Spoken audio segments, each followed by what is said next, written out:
आलोक को कठिन करहेब कि चमत्कार कर देखाइले वैज्ञानिक। आसंतु जानिबा एहार सर्विसेस खबर विषय। पूर्वर जनाथिला जे पदार्थर तीनोटी अवस्था रही कठिन, तरल और बाष्पीय, किंतु विज्ञान अग्रगति सह पर पदार्थर आउ दुईटी अवस्था संपर्क में जना पड़िथिला। ताहा हेउची प्लाज्मा और बोस आइंस्टाइन कंडेनसेट। किंतु आलोक को जे कठिन पदार्थ परिणत करा जाई परिबो ताहा असंभव लगुला। तेबे एही चमत्कार कर देखाइछन्ती इटालीय वैज्ञानिक माने। पूर्वरु विश्वास करा जाउथिला जे आमे सूर्यंक ठारू आम पाखकु आसुथबा आलोक को अन्य कोनोसी रूप में परिवर्तन करि परिबु नाही, किंतु एबे असंभव संभव होईछि।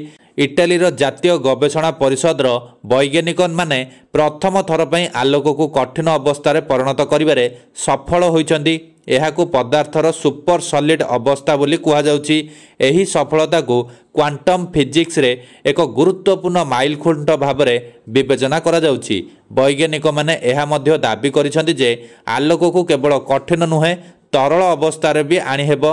एही आविष्कार भौतिक विज्ञान जगत रे एक विप्लविक परिवर्तन आनिबाकु जाउछि। विशेष करी क्वांटम सामग्री प्रस्तुत करिबारे पथ उन्मुक्त हेबो।